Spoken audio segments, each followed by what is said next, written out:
Hi, welcome to our news. நம்ம இன்னைக்கு என்ன பார்க்க போறோம்னு பாத்தீங்கன்னா, எல்லாரும் இது வரைக்கும் ஆவலோட எதிர்பார்த்துக்கிட்டு இருந்த நம்ம அஜித்குமாரோட விடாமுயற்சி படத்தோட ரிவ்யூவை தான் நம்ம இன்னைக்கு பார்க்க போறோம். வாங்க வீடியோக்குள்ள போலாம். ஆனா அதுக்கு முன்னாடி ஒரு சின்ன இது என்ன அப்படின்னா, இது நாள் வரைக்கும் நான் மட்டும்தான் ரிவ்யூ பண்ணிட்டு இருந்தேன். ஸோ இன்னைக்கு கொஞ்சம் ஒரு சேஞ்சா என்னோட ஒய்ஃப் கிட்ட அவங்களுக்கு படம் எப்படி இருக்கு, அவங்களோட பார்வையில இருந்து என்ன மாதிரியான ரிவ்யூஸ் இருக்கு அப்படிங்கிறதையும் கேட்டு தெரிஞ்சுக்கலாம். வாங்க போலாம். நான் என்னோட ஒய்ஃபை எப்பயுமே ஜேன்னு தான் கூப்பிடுவேன். ஸோ அதனால நான் வந்து அப்படியே கண்டினியூ பண்றேன். ஜே, இந்த படம் பார்த்துட்டு உனக்கு என்ன தோணுச்சு? படம் எப்படி இருக்கு? ஃபர்ஸ்ட் வந்து அஜித் படம் ரிலீஸ் ஆனோனே ரொம்ப நாள் கழிச்சு வந்தோனையும் சரி பெரிய கம்பேக் பெரிய படமா வருமோ அப்படின்னு லைட்டா ஃபீல் ஆச்சு. ஓகே. அந்த எக்ஸ்பெக்டேஷன்ல தான் போய் உட்காந்து கோல்டா இருந்துமே படம் பார்த்தேன். ஆனா படம் வந்து அந்த அளவு பெருசா கனெக்ட் ஆகவே இல்ல. கதை பார்த்தீங்கன்னா ஓரளவுக்கு ஓகேங்கிற மாரி தான் இருந்தது. பெருசாலாம் இல்ல. ஓகே. ஓகே. இந்த படத்துல நீங்க வந்து சரி ஓகே அஜித்குமாரோட மூவிங்கிறனால தான் ஒரு கம்பேக்கா இருக்கும், நல்ல படமா இருக்குங்கிற நெனப்புல வந்ததா சொன்னீங்க. படம் இல் நல்லா இல்லன்னு இல்ல. ஒரு ஆவரேஜான படம். ஓகே. நீங்க பார்க்க வந்த அஜித்குமார் வந்து உங்களுக்கு எப்படி சாட்டிஸ்ஃபைடா இருந்துச்சா ஸ்க்ரீன்ல அவர பார்த்தது? அ இதுல வந்து 2 விதமா அஜித்த வந்து காட்டியிருந்தாங்க. ஒ ஒண்ணு ஃப்ளாஷ்பேக் அஜித்து, ஒண்ணு வந்து ரியாலிட்டி அஜித்து. இதுல வந்து ஃப்ளாஷ்பேக் அஜித்த பாக்கத்துல தான் நம்ம பழைய அஜித்த பார்த்த மாரி ஒரு ஃபீலிங் இருந்தது. ஓகே. ரியாலிட்டில பார்த்தோம்னா, இப்ப கன்டினியூவா அவன் நடிச்சிட்டு இருக்க அதே கேரக்டரே வந்த மாரி ஒரு மாரி ஃபீல் ஆச்சு. கண்டினியூவா மீன்ஸ் இப்போ ரீசெண்டா அந்த சால்ட் அண்ட் பெப்பர்ல வர சேம் லுக்ல ரியல் டைம்ல நடிச்சிருக்கிற மாதிரி எஸ். இருந்தது. ஓல்டு டைம்ங்கிறது வந்து கொஞ்சம் டை அடிச்சுட்டு ஒரு யங்கான அஜித்தை பார்த்த யங்கான மாதிரி. அஜித்த பார்த்த ஓகே, காட் இட். அதுல வந்து அஜித் உண்மையிலேயே அழகா இருந்தான். Okay, fine. இப்ப நீங்க சொல்லுங்க. இந்த படத்தோட ஸ்க்ரீன் பிளே உங்களுக்கு எப்படி இருந்தது பாக்கத்துல? இந்த படத்தோட ஸ்கிரீன் பிளே அப்படின்னு பார்த்தா என்ன சொல்றது அப்படின்னா, இது ஒரு சிம்பிள் ஸ்டோரி தான். ஆனா அந்த சிம்பிள் ஸ்டோரி அதை எப்படி வந்து டைரக்டர் நம்மளுக்கு காமிச்சிருக்காரு அப்படிங்கிற விதம் வந்து கொஞ்சம் நல்லாவே இருந்துச்சு. என்ன அப்படின்னா, அதுக்கு அவங்க சூஸ் பண்ண லொகேஷன்ஸா இருக்கட்டும், ஆனா கதைகளோட பொருந்தி வந்தது தான் அதுவும் கூட. ஆனா அதை வந்து கிட்ட எப்படி சொல்றது அப்படின்னா, ஒரு ஹாலிவுட் படம் பார்க்க ஸ்டார்ட் பண்ணிட்டு எனக்கு ஃபர்ஸ்ட் ஆஃப் வந்து அப்படிதான் இருந்துச்சு. என்னடா எதுவும் ஹாலிவுட் படத்துல வந்து உட்காந்துட்டோமா அப்படிங்கிற மாதிரி இருந்துச்சு. சரி ஓகே, கதை வந்து கொஞ்சம் பொறுமையா போச்சு ஸ்டார்ட் ஆகி. அதுக்கப்புறம் பாத்தீங்க அப்படின்னா கதை வந்து எப்படி போக ஆரம்பிச்சிச்சு அப்படின்னா கொஞ்சம் வந்து சஸ்பென்ஸாவே போக ஆரம்பிச்சது. நான் வந்து நிறைய யோசிக்க ஆரம்பிச்சேன் இந்த படத்துல. ஓகே, இப்படியா இருக்குமோ அப்படியா இருக்குமோ அப்படின்னு சொல்லிட்டு அந்த மாதிரி போயிட்டு இருந்துச்சு. செகண்ட் ஹாஃப் வந்து டோட்டலா வந்து வேற மாதிரி கொஞ்சம் செகண்ட் ஹாஃப் வந்து டோட்டலா வேற மாதிரி ஸ்பீடா போக ஆரம்பிச்சிருச்சு. அதெல்லாம் வந்து பெரிய லெவல்ல சொல்லிக்கிற அளவுக்கு எதுவுமே கிடையாது. ஆனா என்னன்னா அந்த ஸ்கிரீன் பிளே வந்து பியூரா வந்து ஒரு ஹாலிவுட் ஸ்டைல்ல இருந்துச்சு. எனக்கு ஒரு ஹாலிவுட் படம் பார்த்த ஃபீல் தான் வந்து அது கொடுத்துச்சு. மேபி வந்து எப்படி சொல்றதுன்னா, இது ஹாலிவுட்ல இருந்து டப் பண்ண மூவி அதை அப்படியே எடுத்துட்டாங்களோ அப்படிங்கிற ஃபீல் அளவுக்கு இருந்துச்சு அது. நீங்க சொன்ன மாரியே தான் நானும் ஃபர்ஸ்ட் ஹாஃப் வந்து ஃபீல் பண்ணேன். ரொம்ப சஸ்பென்ஸா இருந்த மாரி இருந்தது. செகண்ட் ஹாஃப்ல வந்து ரொம்ப எக்ஸைட்டா இருந்தது. ரொம்ப அப்படி இருக்குமோ, இப்படி இருக்குமோன்னு ரொம்ப எக்ஸ்பெக்டேஷன் இருந்தது. அப்புறம் கடைசில பார்த்தா இது ஒரு நார்மல் கதை அப்படிங்கிற மாரி கொண்டு போயிட்டாங்க. கொஞ்சம் டிசப்பாயிண்டடா ஆயிட்டு. எனக்குமே வந்து ரொம்ப நாள் கழிச்சு ஒரு அஜித் படம் பார்க்குறோம். நான் வந்து ஒரு ஒரு மாசான ஒரு வேற மாதிரியான கதைக்களத்தோட தான் வந்து நான் இதை அப்ரோச் பண்ண ட்ரை பண்ணியிருந்தேன். ஆனா வந்து டோட்டலா எனக்கு கிடைச்ச எக்ஸ்பீரியன்ஸ் வந்து வேற தான்.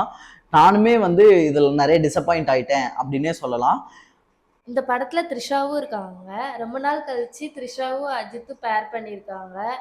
ஐ திங்க் லாஸ்ட்டா வந்து "என்னை அறிந்தால்" தான் பண்ணியிருந்தாங்க. அதுக்கடுத்து இப்ப தான் 2 பேரும் சேர்ந்து நடிக்கிறாங்க. இவங்களோட லவ் கெமிஸ்ட்ரி இந்த படத்துல எப்படி இருக்கு? என்ன சொல்றது அப்படின்னா, 2 பேருமே வந்து ரொம்ப வந்து இன்னும் யங்கா தான் இருக்காங்க அப்படின்னே சொல்லலாம். குறிப்பா த்ரிஷா இன்னுமே அவங்க வந்து படத்துக்கு படம் யங்கா தான் இருக்காங்க. இவங்க 2 பேரோட பேருமே வந்து ரொம்ப நல்லாவே இருந்துச்சு. இவங்களுக்குள்ள இருக்கிற கெமிஸ்ட்ரி வந்து செம்மையா ஒர்க் அவுட் ஆயிருக்கு படத்துல. எனக்கும் வந்து பிடிச்சிருந்தது. த்ரிஷாவும், அஜித்தும் வந்து ஃப்ளாஷ்பேக்ல இருக்கிற லவ் சீன்ஸ்லாம் அங்கங்க காட்டுவாங்க. அப்ப இருக்கும்போது ரொம்ப யங்கா இருப்பாங்க 2 பேருமே. அந்நேரம் ஸ்க்ரீன் பிளேல வந்து ரொம்ப இப்போ உள்ள யங்ஸ்டர்ஸ் மாரி இருந்தாங்க. ஒரு நிமிஷம். உங்க தம்ப்நெயில்ல வந்துட்டு நீங்க இது அஜித் படமே இல்லன்னு போட்டிருக்கீங்கல்ல. பட் வந்து ஹாலிவுட் படம் பார்த்த ஒரு லுக் ஃபீல் இருக்குன்னு சொல்றீங்க. அது எப்படி? அதை தான் சொல்றேன். இது வந்து ஒரு அஜித் படமே கிடையாது. என்ன அப்படின்னா இது அஜித்துக்கான ஒரு சூட்டட் மூவி கிடையாது. அவர் வந்து இந்த கதையை சூஸ் பண்ணி இருந்திருக்க கூடாதோ அப்படிங்கிறது என்னோட ஒரு தனிப்பட்ட கருத்து தான். அவரோட விருப்பத்தின் பேர்ல அதை நடிச்சிருக்காரு, அது செகண்டரி. ஆனா ஒரு எப்படி சொல்றது அப்படின்னா ஒரு ஆடியன்ஸா அவரோட இதே ஜேனரே வந்து வேற. ஆனா அவர் அந்த ஜேனர்ல இருந்து வெளியே வந்து இந்த ஜேனர் பண்ணியிருக்கிறது வந்து எனக்கு வந்து என்ன சொல்றதுன்னா கொஞ்சம் டிசப்பாயிண்டடா இருந்துச்சு. அவரோட ஃபேன்ஸுக்குமே கண்டிப்பா டிசப்பாயிண்டடா தான் இருந்திருக்கும் அப்படிங்கிறதுல வந்து எனக்கு எந்த சந்தேகமும் கிடையாது. ஸோ நான் எதிர்பார்த்தது அங்க இல்ல. இது அஜித்துக்கான ஜேனரும் கிடையாது. அதனாலதான் வந்து இது அஜித் படமே இல்லை அப்படிங்கிற மாதிரி நான் அதுல மென்ஷன் பண்ணியிருக்கேன். இந்த படத்துல அர்ஜுன் எப்படி பண்ணிருக்காரு? அர்ஜுன் வந்து ஒரு பிளாக் பஸ்டர் ஹிட்டு அஜித் கூட கொடுத்துட்டு அதுக்கப்புறம் இப்போ கை கோர்த்திருக்காரு. ஆனா இது வந்து அந்த அளவுக்கு ஹிட்டா அப்படின்னு கேட்டீங்கன்னா கண்டிப்பா கிடையாது அப்படின்னே சொல்லலாம். ஆனா அவரோட ஆக்டிங் வந்து டே பை டே இன்க்ரீஸ் ஆயிட்டே தான் இருக்கு. அவரும் வந்து ஒரு வேற லெவல்ல வந்து ஆக்ட் பண்ணியிருக்காரு. ரொம்பவே சூப்பரா இருந்துச்சு. அவருக்குமே ஆக்சுவலா ஒரு பிளாஷ்பேக் ஸ்டோரி வரும். அந்த பிளாஷ்பேக் ஸ்டோரியில அவரோட ஹேர் ஸ்டைல்ல இருந்து அவர் வந்து கிட்டத்தட்ட ஒரு புது அர்ஜுன் மாதிரி தெரிவாரு. ஒரு நல்ல ஸ்கிரீன் பிளே இருந்துச்சு அவருக்குமே. சரி, நம்ம பிக் பாஸ் ஆரோ எப்படி நடிச்சிருக்காங்க இந்த படத்துல? எனக்கு ரொம்ப ஷாக்கிங்கே வந்து அதுதான். என்ன அப்படின்னா ஒரு ரெண்டு ஒரு பிரம்மாண்டமான நடிகர்கள் அவங்க கூட ஈடு கொடுத்து அவர் இவ்வளவு பெரிய கேரக்டர் பண்ணது வந்து உண்மையிலே ரொம்ப பெரிய விஷயம்தான். என்னன்னா ஒரு ஆக்ஷன் கிங் அப்படின்னு சொல்லக்கூடிய அர்ஜுன் இருக்காரு. இந்த பக்கம் வந்து தமிழ் சினிமாவோட மிக சிறந்த நடிகர்கள்ல ஒருத்தரான அஜித்குமார் இருக்காரு. இவங்க ரெண்டு பேருக்கும் நடுவுல அவரோட ஆரோவோட நடிப்பு வந்து ரொம்ப சூப்பராகவே இருந்துச்சு. அந்த நடிப்பையும் தாண்டி பிக் பாஸ்ல பார்த்த ஆரோவுக்கும் இப்போ நீங்க பார்த்துட்டு இருக்கிற ஆரோவுக்குமான வித்தியாசங்கள் ரொம்ப நிறையவே இருக்கு. அவரோட ஜிம்பாடி இதெல்லாம் வந்து ரொம்ப என்ன சொல்றதுன்னா பயங்கரமா ஒர்க் அவுட் பண்ணி தன்னைத்தானே செதுக்கியவர் அப்படிங்கிற அளவுக்கு வந்து ஆரவ் இருந்தாரு. ரொம்ப நல்லாவே பண்ணியிருக்காரு அவரோட ரோலை. நானே இதை அக்செப்ட் பண்ணிக்கிறேன். இவங்க ரெண்டு பேருக்கு ஈக்குவலா அவங்க வந்து இந்த படத்துல நல்லாவே நடிச்சிருந்தாங்க. ஓவராலா படம் வந்து எனக்கு வந்து ஓகேங்கிற மாதிரி தான் ஃபீல் ஆச்சு. ரொம்ப அஹோ ஓஹோன்னுலாம் எனக்கு இல்லை, பட் ஓகே. கரெக்ட், எனக்கும் இதே தான் தோணுச்சு. என்ன அப்படின்னா பெரிய கதைக்களம் கிடையாது. ஆனா வந்து என்ன சொல்றது அப்படின்னா அதோட ஸ்கிரீன் பிளே நல்லா இருந்துச்சு. அது போக அஜித் நடிச்சிருக்காரு. அவரோட நடிப்பு வந்து ரொம்ப சூப்பர்பா இருந்துச்சு. அதனால இந்த படம் வந்து நல்ல படம் அப்படின்னு சொல்லலாம் ஓரளவுக்கு. கிட்டத்தட்ட எப்படி சொல்லணும் அப்படின்னா ஆஹா ஓஹோனும் இல்லை, ரொம்ப மோசம்னும் இல்லை, ஒரு ஆவரேஜான மூவி இது. கண்டிப்பா எல்லாரும் தியேட்டர்ல பார்க்க முடிஞ்சா பாருங்க, இல்லைன்னா வெயிட் பண்ணுங்க.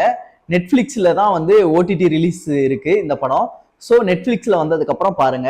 சப்போஸ் படம் பார்த்தவங்க யாராவது இந்த வீடியோ பார்த்துட்டு இருந்தீங்கன்னா உங்களோட கருத்துக்கள் என்ன அப்படிங்கிறத கீழே கமெண்ட் செக்ஷன்ல பதிவு பண்ணுங்க. நான் பார்த்து தெரிஞ்சுக்கிறேன். பாய் பாய்.